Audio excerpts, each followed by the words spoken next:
गोविंद हरि हरिओम नारायण।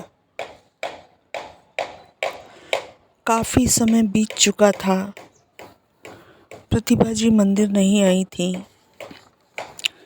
उनकी बेटी अवश्य आई थी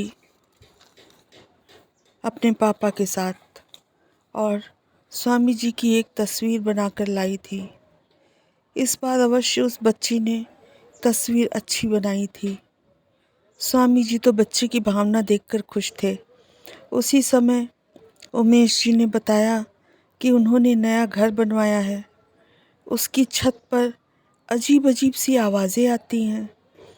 स्वामी जी ने बताया कि कोई ख़ास बात नहीं है, नींव कमज़ोर है। इसके बाद भी वे कई बार आए और ये भी कहा कि वे घर बेचना चाहते हैं। इसके बाद बीच में कई वर्ष बीत गए।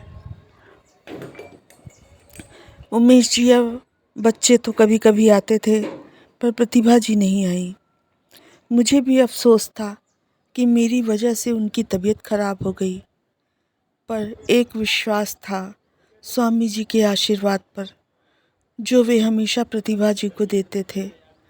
जब से स्वामी जी ने मुझे मोड़ देने की बात की, तब से मेरे सामने जाने की हिम्मत नहीं होती थी, पर एक उत्सुकता अवश्य होती थी उनका हाल चाल जानने की। एक बार मैंने उन्हें एक मैसेज भेजा था। मोबाइल पर एक कमल बनाया और कहा था, ये कमल मेरे और आपके प्यार की निशानी है। इसमें आप जितना पानी डालेंगी यह उतना ही खिलेगा। और मुझे जिस बात का डर था वही हुआ। मैसेज उमेश जी को मिला और उन्होंने मुझे खूब नरम गरम बातें सुनाई। पूरा मीडिया घुमाने के बाद भी कोई फ़ायदा ना हुआ। प्रतिभा जी बाकायदा मनोरंजन कर रही होंगी, वरना रेडियो में कितने ही फ़ोनिंग प्रोग्राम थे, पर एक भी फ़ोन उन्होंने नहीं किया। यदि करती तो मैं आवाज़ पहचान लेता। उन्होंने विविध भारती के कार्यक्रमों का फ़ोन पर जिक्र किया था। मैंने सारे प्रोग्राम से उन्हें मैसेज देकर अपनी याद दिलाने की कोशिश की। सखी सहेली प्रोग्राम शुरू करवाया कि शायद अपनी व्यथा लिखकर वे दें, पर कोई फ़ायदा ना हुआ। मैंने सोचा कहीं ना कहीं तो पत्र लिखेंगी ही, लेख लिखेंगी, वह सबसे पहले मेरे पास आएगा। उस ढीठ ज़िद्दी बेवकूफ़ ने सब छोड़ दिया। मैं इसे बचपन से जानता हूँ। कहीं टेसुए बहा रही होगी अकेले। मैं बहुत हताश और निराश था। मैं तो चाहता था उन्हें उनकी अधूरी कहानी की याद दिलाऊंगा।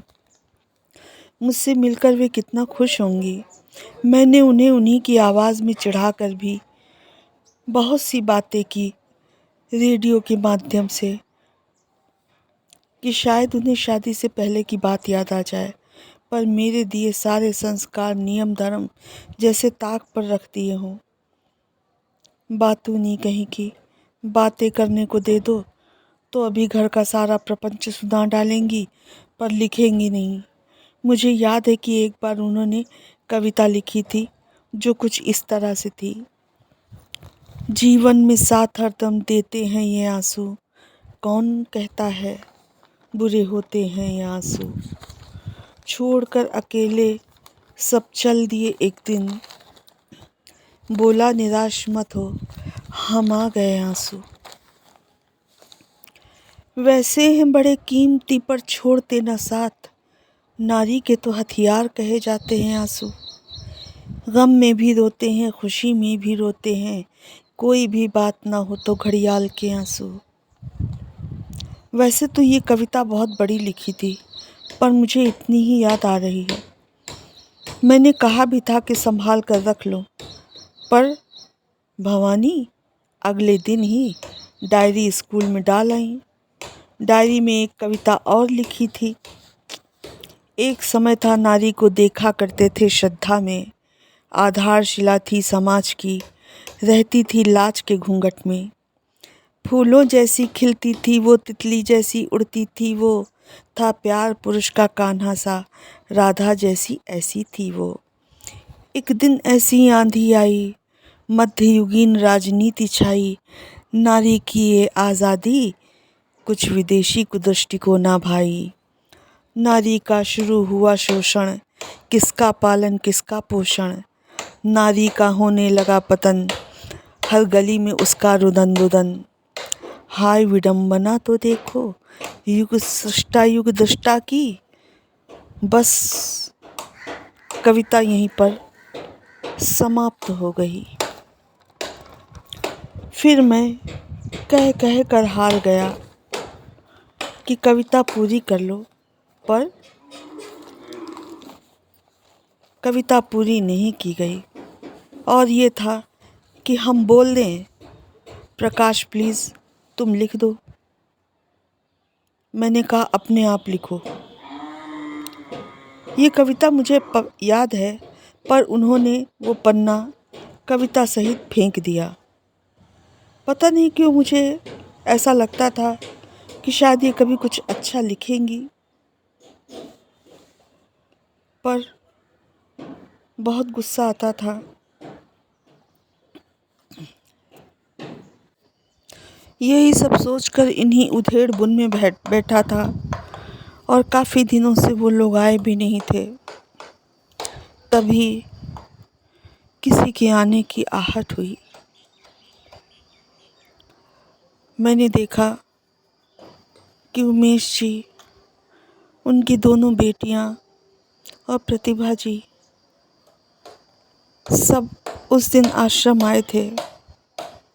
देखकर बहुत खुशी हो रही थी।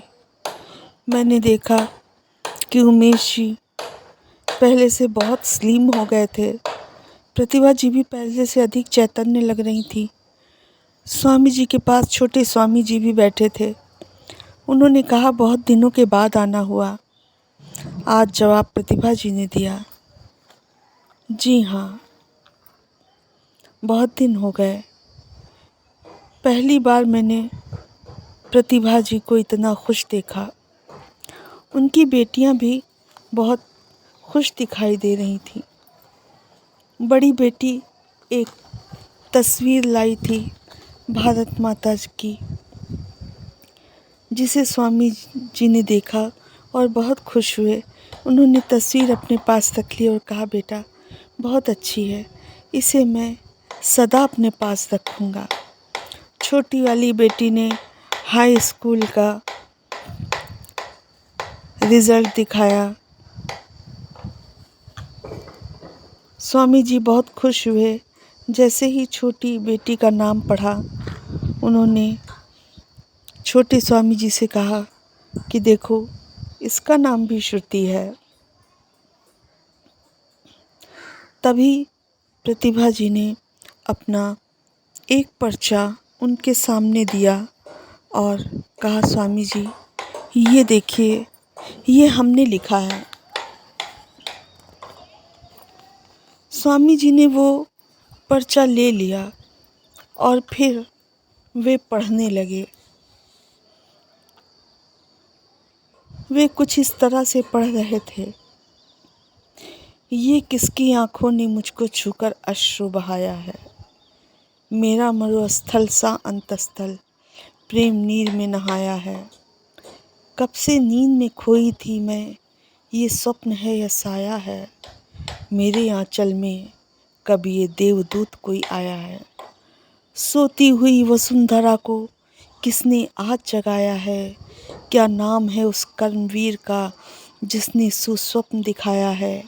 मेरी रचकण कर में लेकर चंदन सा तिलक लगाया है, माँ सरस्वती ने आज हो हर्षित स्वयं वीणा को उठाया है। संपूर्ण जगत ने आज एक हो एक ही सुर में गाया है, कोई नर का इंद्र आया है, कोई नरेंद्र आया है।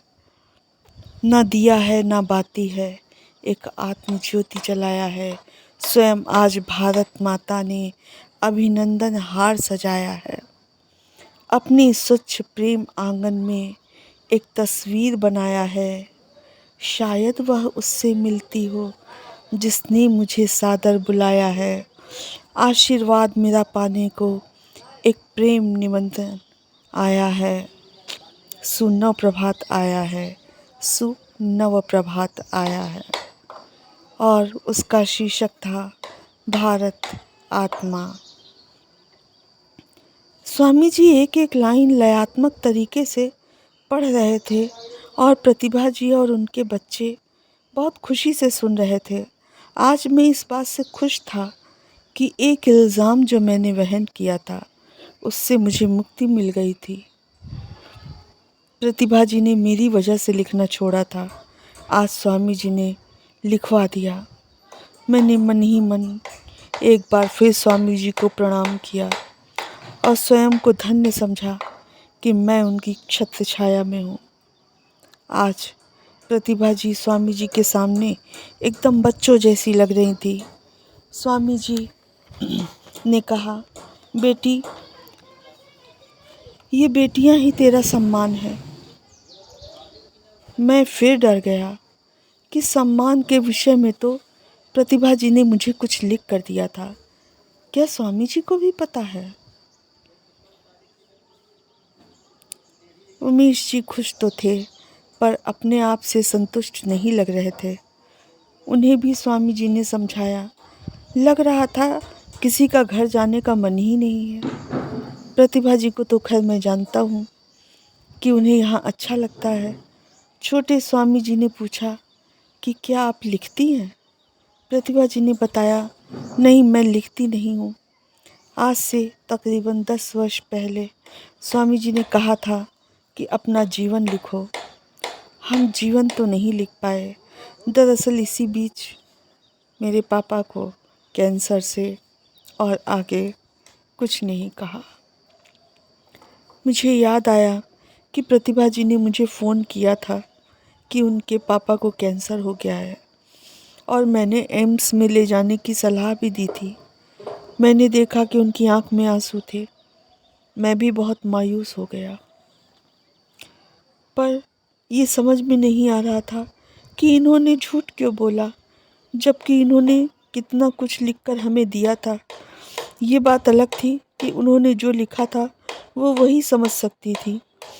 छोटे स्वामी जी ने पूछा, लिख कर क्या करती हैं? उन्होंने बताया, कबाड़ में चले जाते हैं। सुनते ही मैं चौंक पड़ा, क्योंकि मुझे भी ये पेपर कबाड़ में ही तो मिले थे। इसका मतलब सचमुच इन्होंने न्यूज़पेपर में पहली बार ही लिख कर दिया था और मुझे व्यक्तिगत रूप से भी पहली बार ही लिख कर दिया था।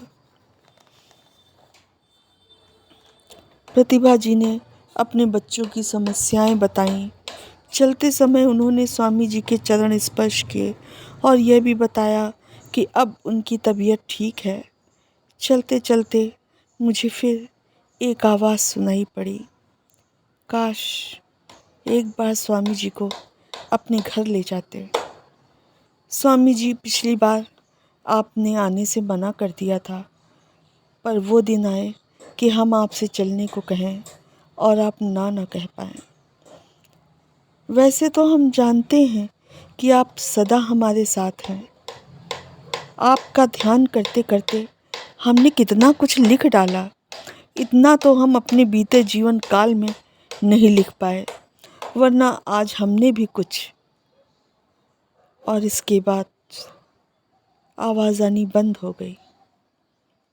फिर सुनाई दिया, रही बात घमंड की, तो अब आप समझ ही गए होंगे स्वामी जी कि घमंड के लायक मेरे पास कुछ नहीं है। हाँ, गर्व की बात बस इतनी है कि आपका आशीर्वाद है मेरे साथ। आवाज़ दूर तक गूंजती रही। सब घर लौट गए, लेकिन ये काश शब्द ने मुझे भी अधूरी कहानी पूरी करने के लिए प्रेरित कर दिया। अतः अब मुझे स्वामी जी को अपना परिचय देना ही पड़ेगा, लेकिन किस तरह से दूं? जो राज मैंने अब तक नहीं खोला उसे एकदम से कैसे बताऊं? कई दिनों से मैं इसी उधेड़ बुन में फंसा था। सच बोलने का साहस नहीं कर